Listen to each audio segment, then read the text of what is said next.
This is the Scorecard, where you score the latest sports news and in-depth views. I'm Anton Roxas. On the Scorecard tonight, action continues in the Season 100 of the NCAA. The NFL ends Week 7 with one of the highest scoring games of the season. Shohei Ohtani's 50-50 achievement continues to make noise in courts of law and an auction house. But come to a quiet relief as the Scorecard takes you on an exclusive tour of Bea de Leon's pride and joy. All that and more on the Scorecard tonight, the 22nd of October. Now, here's our roundup. In NCAA Season 100, Deo Cuajao led Letran to a gripping 101-98 double overtime win against San Sebastian. Cuajao scored 34 points, including 7 three-pointers, with a crucial one in the final 15.1 seconds to secure the victory. This first win in the second round of eliminations for Letran snapped their 3-game losing streak. Jimboy Estrada returned from suspension with 30 points, 8 rebounds, and 5 assists, while Kevin Santos added a double-double with 13 points, 11 rebounds, and 3 steals. San Sebastian's Paeng Ares scored 27 points, but fouled out in the second overtime. The Stags fell to their 10th loss. In the second game, Arellano University staged a remarkable comeback to defeat the University of Perpetual Help System Dalta 66-59. Trailing by 10 points late in the third quarter, 45-55, the Chiefs tightened their defense and held the Altas to just 4 points for the rest of the game. This victory marked Arellano's 5th win against 8 defeats, placing them in a tie with Perpetual Help at number 7 and reigniting their chances for a Final Four spot. The most concerning NCAA news over the weekend are 2 injury-causing collisions. Last Friday, the Scorecard told you about Perpetual's Sean Orgo being carried off the court on a stretcher after colliding with San Beda's Eman Tagle and writhing on the floor in pain. He has been diagnosed with a fracture on the left arm. Then last Saturday, LPU's J.M. Bravo was rushed to Cardinal Santos Medical Center after he got knocked out after hitting his jaw on Arellano's Renzo Abiera's head while diving for a loose ball. Bravo regained consciousness on the way to the hospital, but was discharged only yesterday afternoon following a negative result on his head CT scan and EEG. Bravo is still cautioned from strenuous physical activity for the next 3 days. The 2024-2025 NBA season is upon us and will start at the TD Garden. The Boston Celtics will host the New York Knicks in the first game of the opening doubleheader at 7:30 a.m. Philippine time. Kristaps Porzingis is the only Celtics player ruled out, recovering from surgery for a torn retinaculum and dislocated posterior tibialis tendon. Last season, Porzingis averaged 20.1 points and 7.2 rebounds per game as the Celtics finished first in the Eastern Conference, on the way to winning the 2024 NBA Championship, their first title since 2008. The Knicks, which figured in a high-stakes, high-profile, multiplayer trade for Karl Anthony Towns off-season, finished as the second seed in the Eastern Conference in 2024. Their playoff run was ended in the second round by the Indiana Pacers. At 10 a.m. again, Philippine time, the Los Angeles Lakers will host the Minnesota Timberwolves at the Crypto.com Arena, formerly known as the Staples Center. The Lakers aim to leverage veterans LeBron James and Anthony Davis while incorporating youthful energy from newcomers Dalton Netsch and Bronny James. The Timberwolves have restructured their roster, retaining Anthony Edwards and trading Karl Anthony Towns for Julius Randle. The Lakers, who finished 8th in the Western Conference last season, also hopes to benefit from new coach J.J. Redick. The Timberwolves, led by Edwards and bolstered by the addition of Dante DiVincenzo, seek to improve their overall game under coach Chris Finch. Both teams are expected to be strong contenders this season. Lamar Jackson threw 5 touchdown passes and Derrick Henry rushed for 169 yards, leading the Baltimore Ravens to a 41-31 victory over the Tampa Bay Buccaneers on Monday Night Football. Despite a 10-0 lead, Tampa Bay struggled after a Baker Mayfield interception, allowing Baltimore to score 34 unanswered points. Jackson's performance included his 3rd career game with 50-plus rushing yards and 5 passing touchdowns. The Buccaneers led briefly but faced tough defense, and Mike Evans achieved his 100th career touchdown and surpassed 12,000 receiving yards.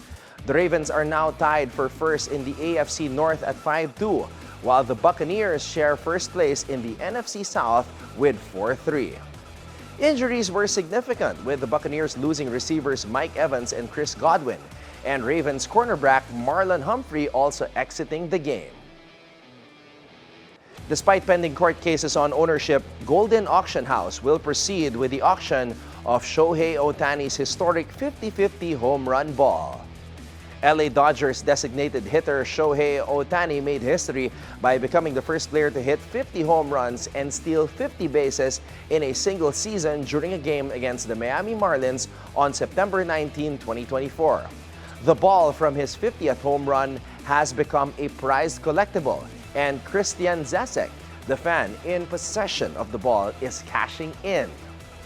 Except that Max Matus and Joseph Davidov are suing for ownership of the ball, saying they caught the Japanese slugger's historic and possibly life-changing keepsake. As of today, the ball has 25 bids and the price has exceeded $2.5 million. Auction ends Wednesday.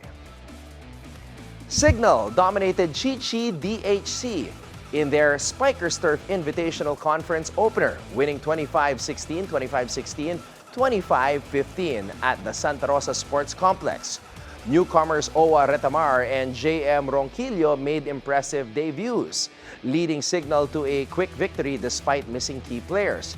Retamar set the pace with 10 excellent sets, while Ronquillo contributed 9 points. Cignal's powerful attack and defense, led by Jao Omandal and Vince Lorenzo, overwhelmed Chi-Chi. On Friday, the HD Spikers will face Savuj Spin Doctors next, while Chi-Chi aims to rebound against PGJC Navy. And that's our roundup for tonight, the 22nd of October.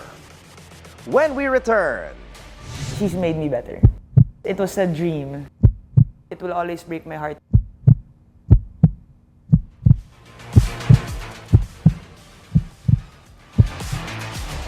so watch out for that right here on The Scorecard.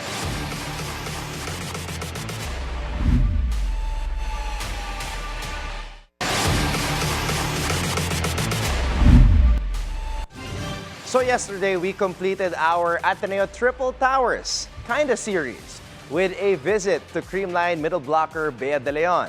Now, the Scorecard promised you a part 2, and we're bringing you more with this exclusive tour. She's made me better. It was a dream. It will always break my heart.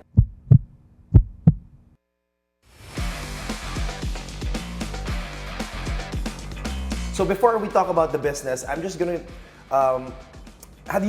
when was the last time somebody, or you engaged in word association?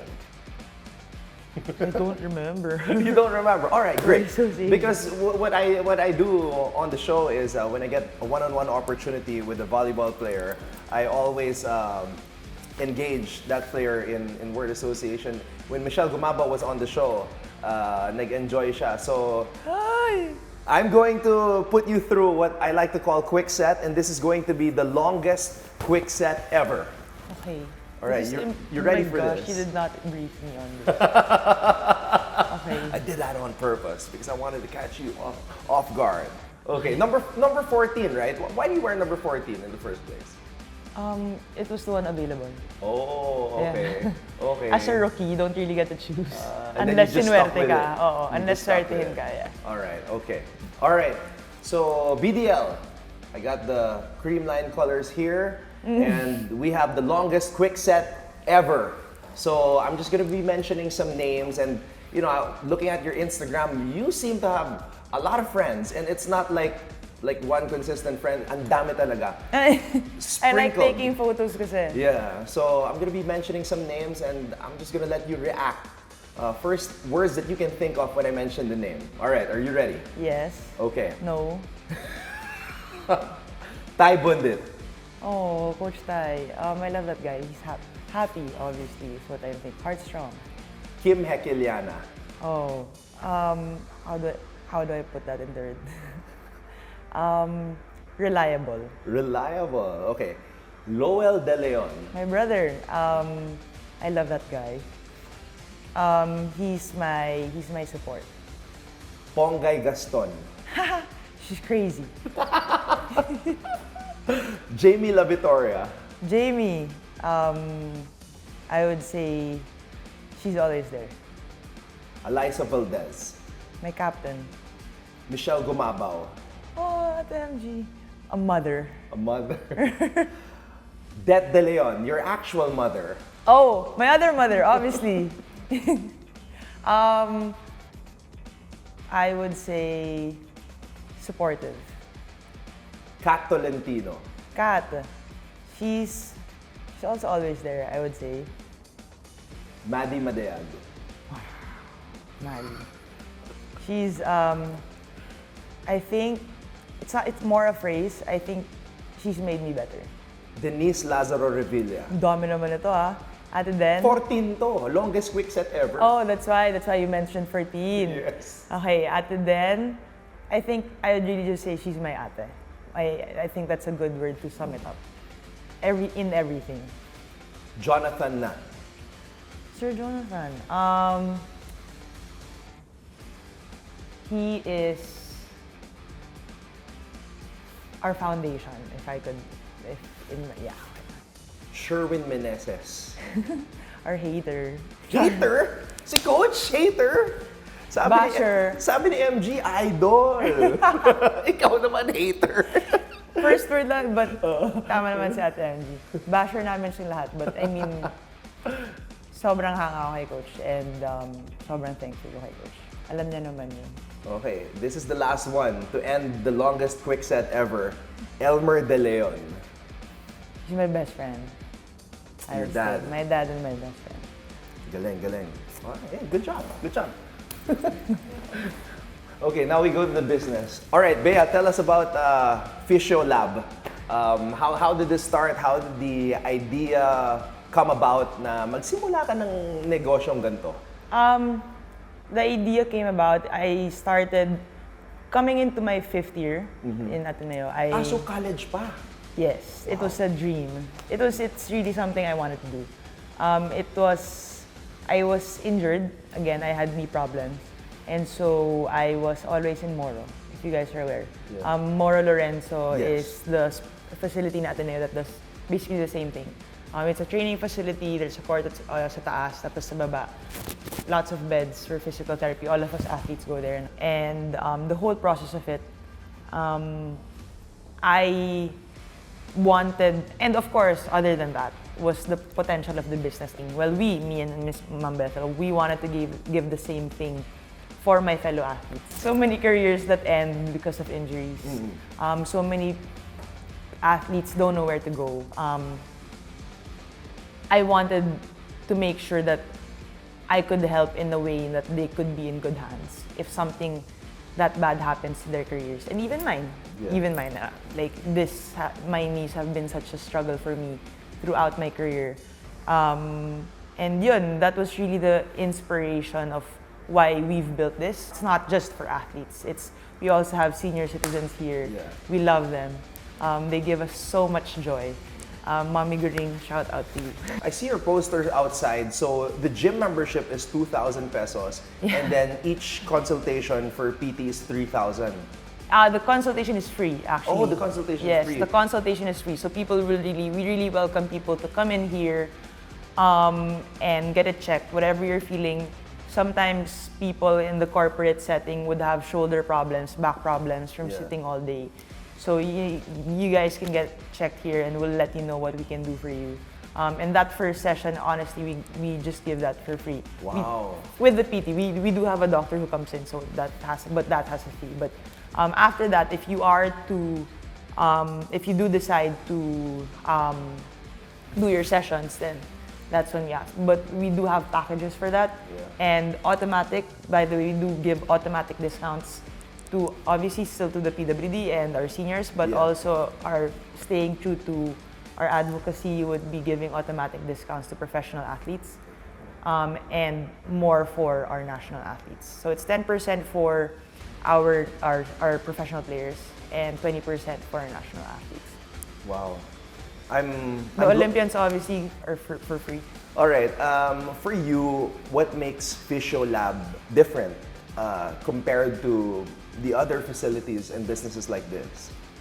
First and foremost, if you can see behind me, we do have the David Health machines.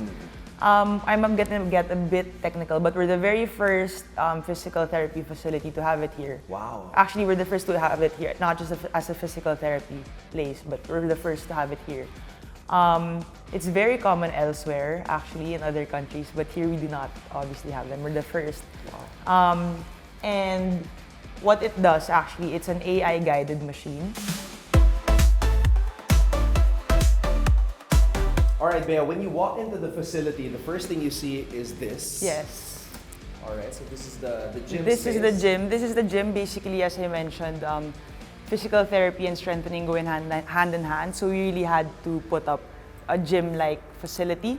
So this is the gym area where a lot of people try to do their thing and recover. This part, I think, is around 110 square meters, this area. So yeah, and the other side will be the chunk of it, the 90. This is the corner where most of our clients warm up. We put it together from scratch. It was funny because there was a day na naglilinis ako, Ma'am Bethel, Sir Fon, so all of our PTs, Ma'am Nika, when we started, Ma'am Marian, Kuya Buddy. The first day before we opened, it was August 8. Hinabol namin yung 8-8. Okay. Just for a bit of luck, of course. So August 7th, we were all here. They were just delivering all of this. And if you guys don't know, pag dineliver ng gym equipment, kalas lahat yan. So they were installing it, and galing ng warehouse, it was all dusty, ganyan. So we all had to polish everything. And then, yung baba nito, obviously, is cement before the mat. So, daming alikabok, grabe. So, manually kami naglilinis dito, nag-ano. So, yeah, it's one of the fun parts of putting up a business. All of that. Yun yung ibang klaseng unboxing. So when we go here through this hallway, I feel like we're stepping into the future because this is where we start to see the advanced equipment. Yes, this is our therapy area.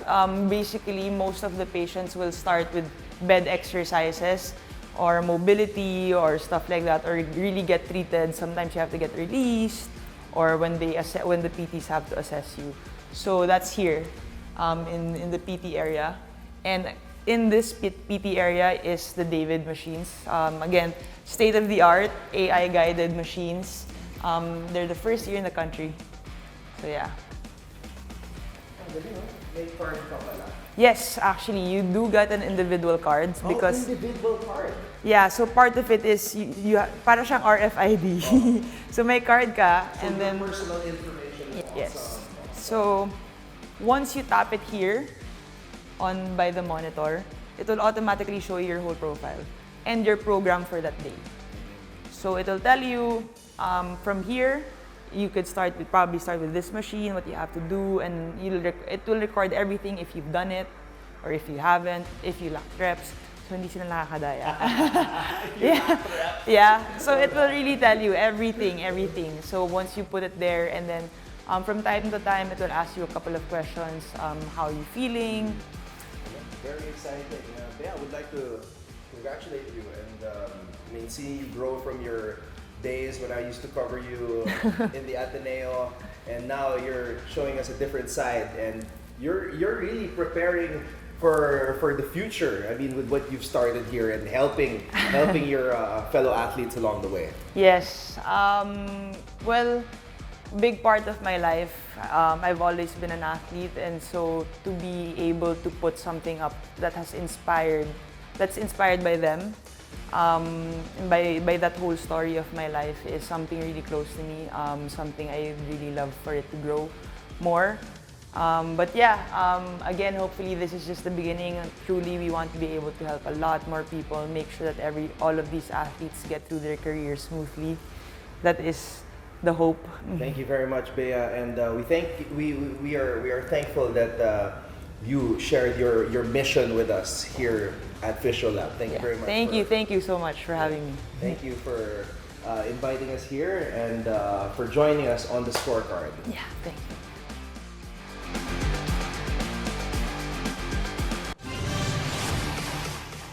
When the Scorecard returns, be sure to keep your eyes on the prize.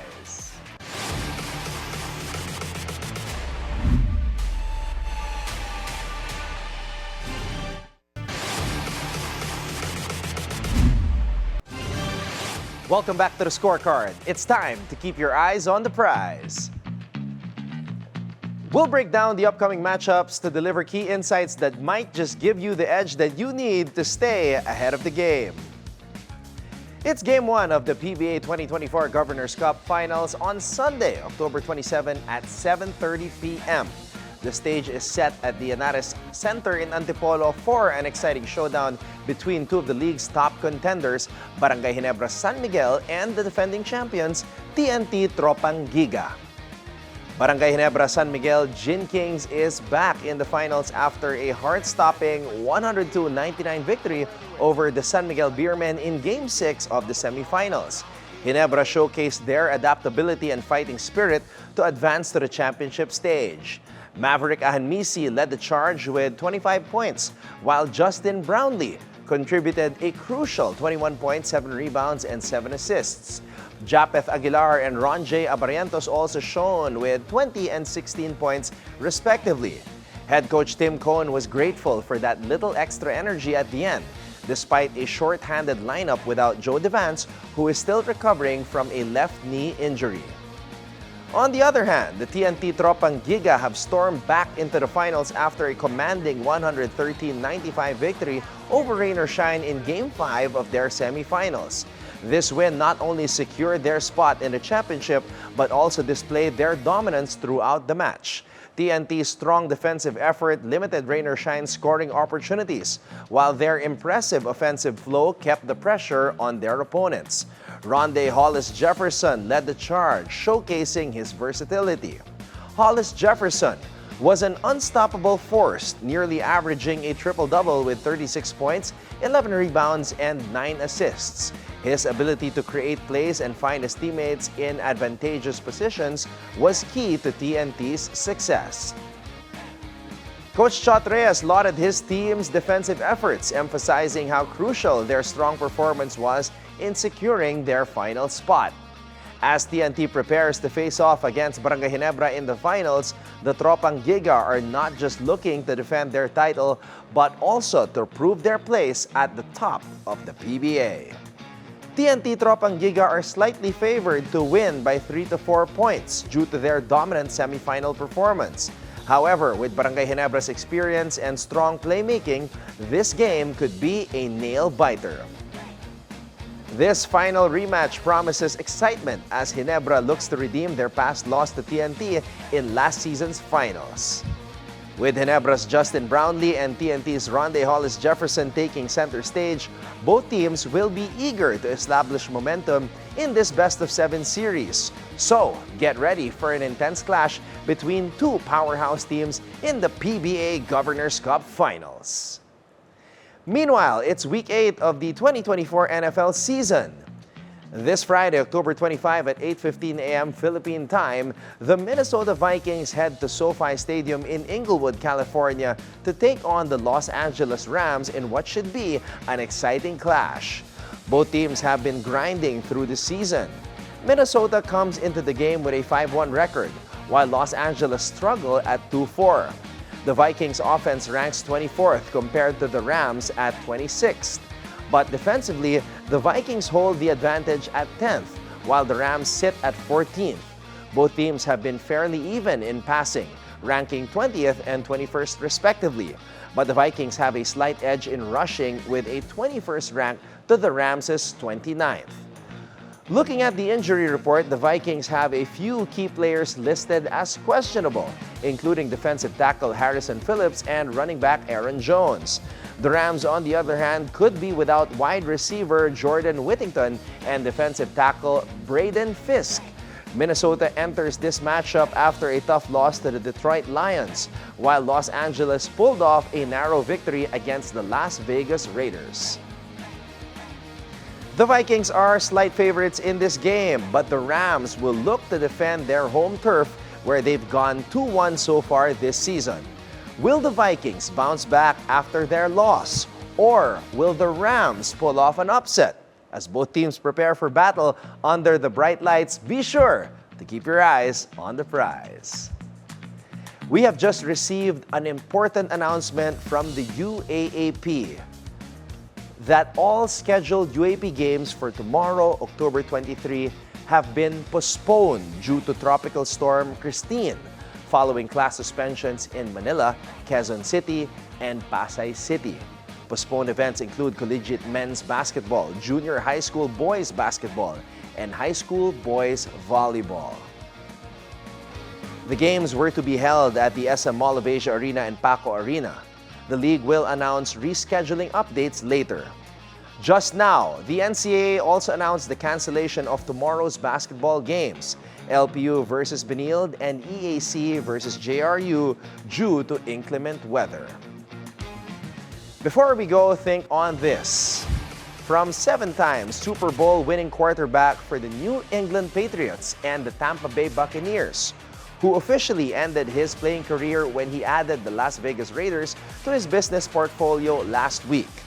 Tom Brady, he says, "You push your body to the limits, but you have to train your body to deal with the limits." And that was from the GOAT himself. And with that, thank you for joining us tonight. We'll see you again here tomorrow on The Scorecard, where sports is our business and business is our sport, right here on the Billionaire News Channel. My name is Anton Roxas. Have a blessed evening. Good night.